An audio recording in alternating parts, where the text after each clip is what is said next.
Chosen one. Something within you has been stirring for a long time, a movement deep inside your spirit that refuses to stay silent. You feel it in moments when you suddenly pull away from the world, when noise becomes unbearable, when conversations feel shallow, and when being alone feels safer than being surrounded. There are urges you can't fully explain, habits you've tried to correct, emotional waves that rise without warning. You were taught to see these things as flaws, signs that something is wrong with you. But what if they were never mistakes? What if the very traits you've struggled with were intentionally placed inside you? You have always sensed that you don't fit easily into ordinary spaces. Even as a child, you may have felt different, as if your inner world operated on a frequency others couldn't hear. While people around you thrived in crowds, routines, and surface-level connections, something in you resisted that rhythm. You weren't trying to be difficult. Your soul simply wasn't built for shallow waters. You were designed for depth, and depth requires silence. There is a powerful reason you feel an unexplainable pull toward isolation. It's not because you hate people, and it's not because you're broken. It's because heaven often speaks in quiet places, and your spirit knows it.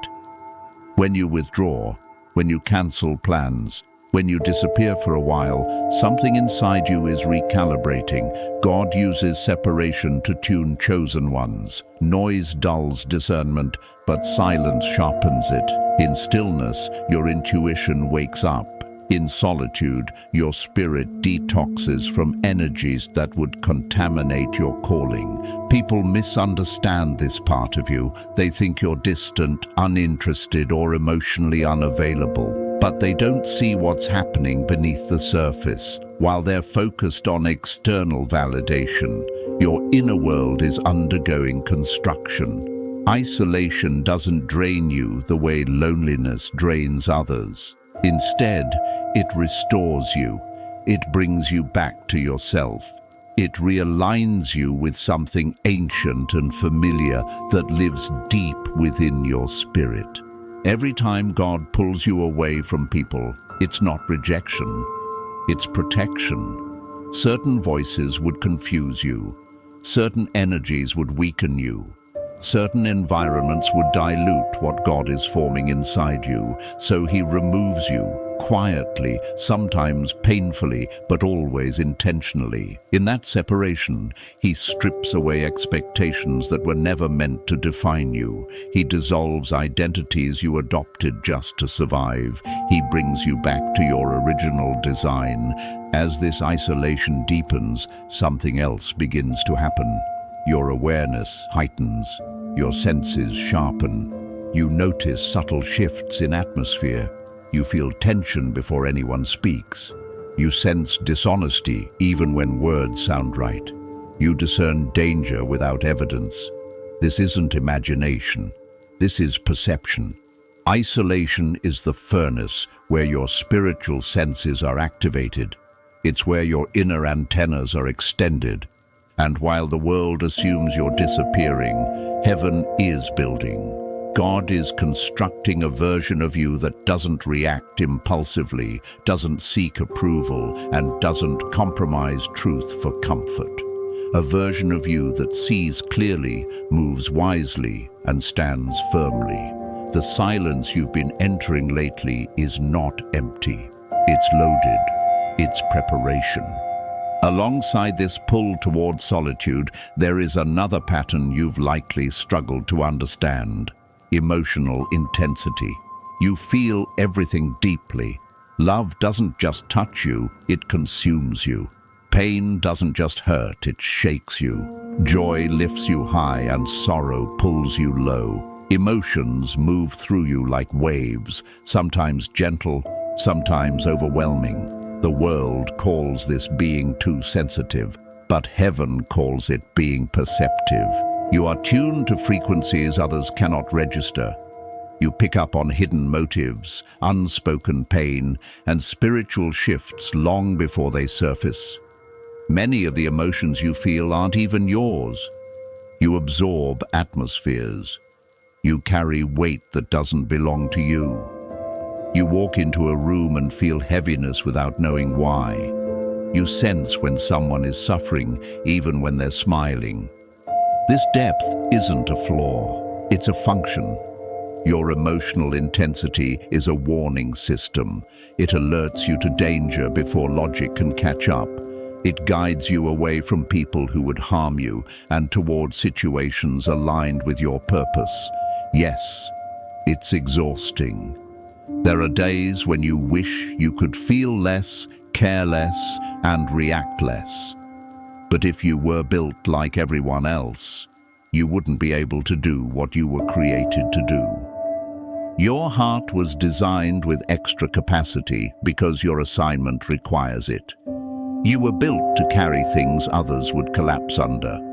That's why what overwhelms others feels familiar to you. That's why you survive emotional storms that would break ordinary people. It's not because you're stronger by chance. It's because you were designed this way. When these emotional waves hit, you sometimes question yourself. You wonder why everything feels so intense, why you can't just be normal, why you can't shut it off. But normal would suffocate you. Normal would dull your discernment. Normal would disconnect you from the subtle guidance that has kept you alive and aligned all these years. There is nothing accidental about how you feel or how you function. Your isolation, your sensitivity, your depth, and your intensity are all connected. They are part of the same design. Heaven sees order where the world sees chaos. God sees preparation where others see instability. You are not malfunctioning. You are being formed.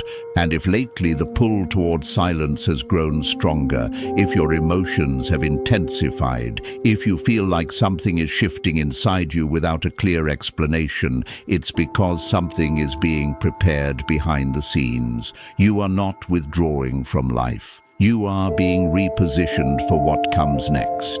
There is a pattern in you that has followed you your entire life, one that confuses people and sometimes even frustrates you. You feel an almost uncontrollable urge to help, to rescue, to uplift, even when logic tells you not to. You give time, energy, understanding, and love to people who would never give the same in return. You see someone hurting, and something inside you refuses to look away. You step in, not because you are rewarded, not because you are appreciated, but because your spirit will not allow you to abandon brokenness. This is not weakness. This is assignment. You were designed to see beyond behavior and into the soul. Where others see irresponsibility, failure, or toxicity, you sense pain, confusion, and unhealed wounds. You don't excuse harmful actions, but you understand what created them. Your heart recognizes potential buried under damage. This ability is rare, and it comes with a cost. Loving this way often leaves you empty. Giving this much often leaves you wounded. Yet even after being hurt, you still care. Even after being drained, you still show up. That persistence is not accidental. God wired you to be a bridge, not a wall. You often find yourself standing in the middle, holding things together no one else notices are falling apart. Families lean on you. Friends unload their burdens onto you. Strangers open up to you without knowing why. You carry emotional weight quietly, rarely asking for help, rarely explaining how heavy it gets. And when you finally reach exhaustion, you wonder why you keep attracting people who take more than they give. The truth is, broken people are drawn to light, and you carry it. This calling to help doesn't come from obligation, it comes from recognition. On a deep spiritual level, you remember what it feels like to be unseen, misunderstood, or overwhelmed. So when you encounter it in others, something inside you responds instinctively. Your compassion isn't learned, it's encoded, and because of that, you often enter battles you didn't start, carrying wounds that were never meant to be yours. At the same time, there is another force operating within you, one that refuses to let you remain comfortable in falsehood. You possess an intense hunger for truth, an inner intolerance for deception that goes far beyond moral preference. You sense when something is off, even when everything looks perfect on the surface. You question what others accept without thinking. You feel unsettled by half-truths, manipulation, and unspoken agendas. This isn't rebellion, it's discernment. You were not created to live on the surface of life. You were designed to see beneath it. While others cling to appearances, you sense what is hidden. While others prefer comfort, you seek alignment. Truth matters to you because your spirit cannot function without it. Lies drain you. Pretending suffocates you. Even small compromises leave an internal residue that weighs on you until it's confronted. This discernment often isolates you. You see realities others are not ready to face. You recognize betrayal before it happens. You sense danger before it appears. You warn people who don't listen. You watch patterns repeat while others deny them.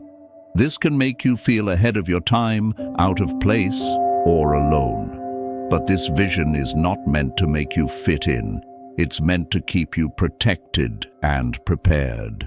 And the most uncomfortable part of this truth-seeking nature is that it doesn't stop with others. It turns inward. You cannot lie to yourself. You can't ignore your own patterns, wounds, or misalignments. When something inside you needs to change, you feel it intensely. Denial doesn't last long. Distraction only works temporarily. Eventually, truth rises, demanding growth.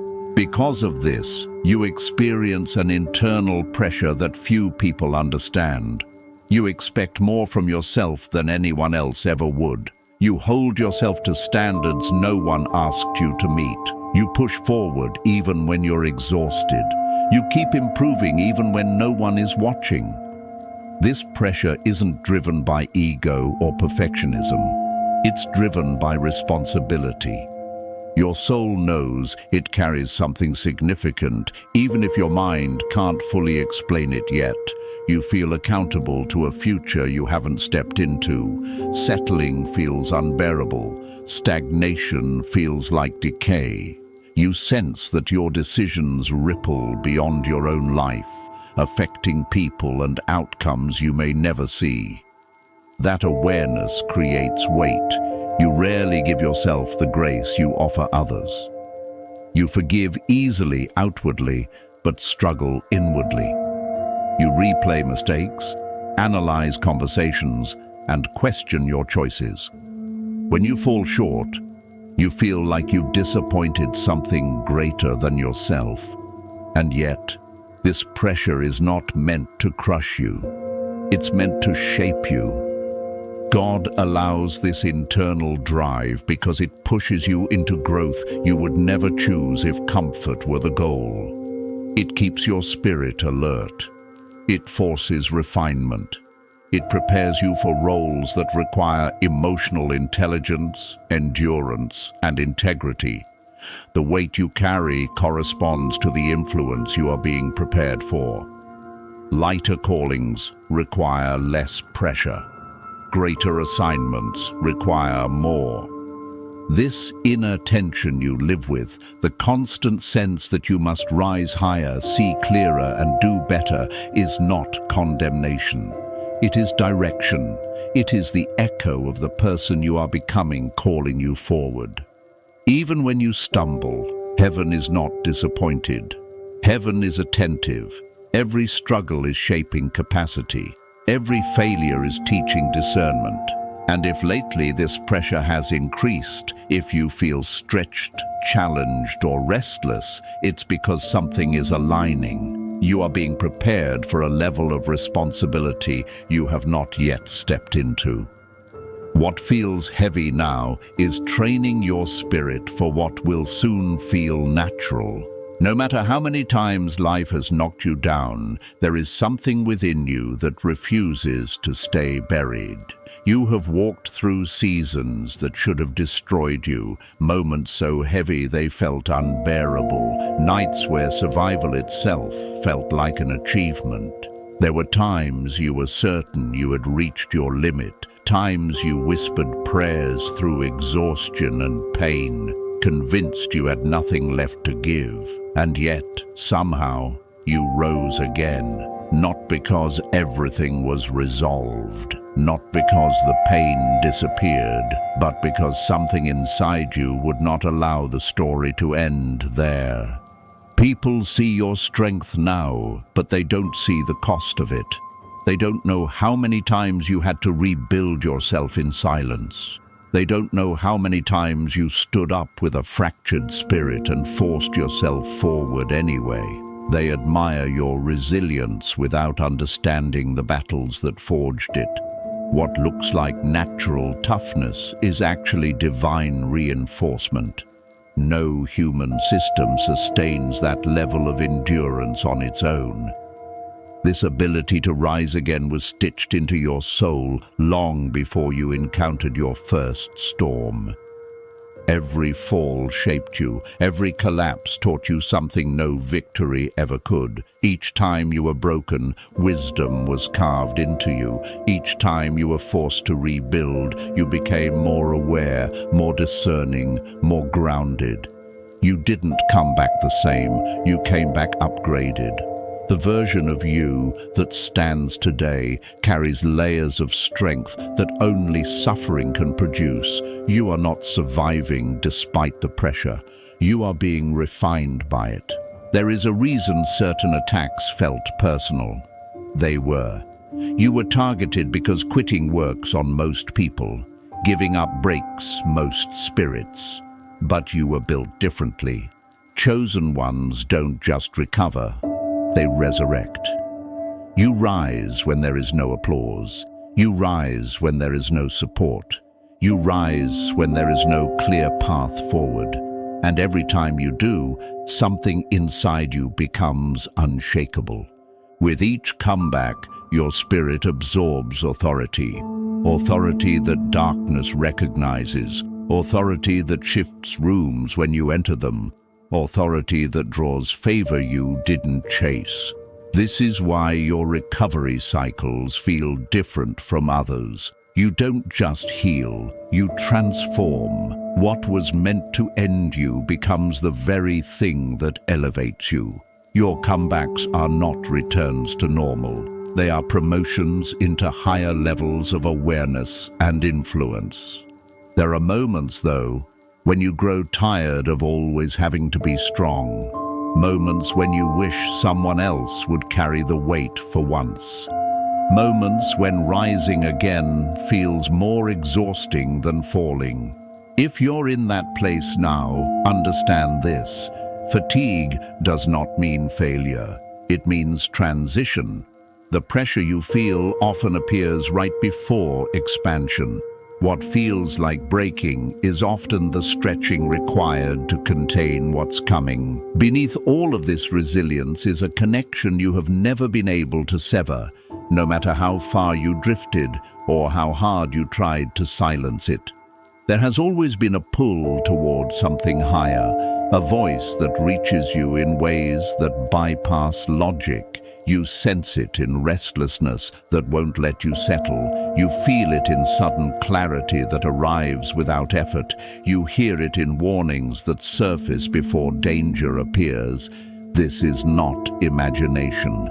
This is your spiritual tether. You can try to ignore it, but it doesn't disappear. You can try to numb yourself, but it resurfaces. God reaches you through dreams that linger long after you wake, through patterns that repeat until you pay attention, through discomfort that pushes you out of places that would slowly destroy you, through peace that appears in moments when fear should have taken over. Heaven has never stopped speaking to you. Others can silence conviction and continue on misaligned paths. You can't. The moment you move in the wrong direction, something inside you tightens. A heaviness settles in your chest. A sense of unease follows you until you correct course. This isn't punishment, it's protection. You are not allowed to wander blindly because your purpose is too significant to risk delay. As your calling grows, this connection becomes clearer. God doesn't always speak louder, but he speaks sharper. Guidance comes as sudden knowing. Direction arrives through subtle shifts. Answers emerge through patterns rather than explanations. You begin to recognize the language of your own spirit, understanding when to move, when to wait, and when to let go. If lately you've noticed more signs, more vivid dreams, more coincidences, or more inner warnings, it's because something is unfolding around you. You are being called to stay awake. What is approaching requires awareness. It requires discernment. It requires a version of you that is present and aligned. Now the full picture becomes clear. You were never broken. You were never unstable. You were never too much. Every pattern that made you feel different served a purpose. Your intensity was intentional. Your sensitivity was strategic. Your resilience was engineered. God has been shaping you through the very things you once tried to escape. Nothing in you is wasted. The traits you questioned were tools. The battles you endured were training. The cycles you survived were preparation. You were never meant to blend in or shrink yourself to fit ordinary expectations. You were crafted for spiritual territory others cannot walk through. This is the moment where understanding replaces confusion, where self-judgment gives way to clarity, where you stop apologizing for who you are and begin honoring why you were made this way. The pressure, the depth, the endurance, and the connection you carry all point to one truth. You were being prepared. What is rising now is not a new version of you, but the truest one. The one that has been forming quietly beneath every setback and every breakthrough. And as you step forward, know this with certainty. Heaven has been working in you all along, and what has been hidden is ready to be revealed.